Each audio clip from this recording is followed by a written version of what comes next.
The next section of Psalm 119 is Kaf, and this letter of the Hebrew alphabet is the next part, which we're going to have a quick look at now. So I'm just going to read something from Psalm 119, verse 82. My eyes fail, looking for your promise. I say, when will you comfort me? Though I am like a wineskin in the smoke, I do not forget your decrees. Sometimes there's a craving, a longing, and a certain sense of hopelessness when we feel like, has God forgotten me? Has He somehow left me off His important items, things to cover? His agenda seems to have missed me off in some way, and I feel abandoned and left. And those times are difficult, and we're looking for God's promise, and we're looking to try and see how the promises of God might be fulfilled.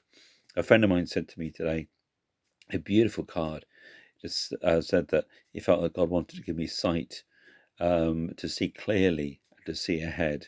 And I found that very encouraging. So I pray today as well for you and for myself, for all of us, that we'll see God's promise, that our eyes wouldn't fail from looking for God's promise and then thinking, well, we just can't see it. We can't see the future. We can't see ahead. We can't see clearly. We don't know what's happening. We feel confused.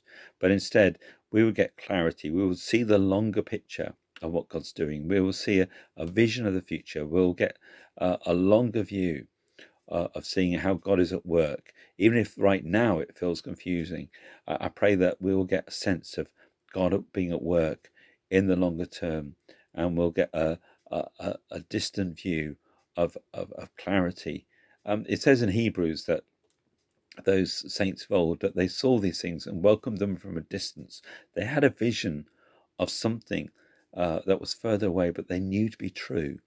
And so I pray that for us, that we would see and welcome the promises of God, but we wouldn't just see them from a distance, but we'll realize that as we walk towards them, those things will become closer and more clear to us, more real, and we'll be feeling that we can actually enter into them and that they're part of our lives, and we suddenly find ourselves walking in that territory. Maybe you're been on a walk sometimes, and you've been going sort of towards a high hill or something like that, and you're walking in, and as you get there, you begin to realize, I'm in the place that I saw from a distance.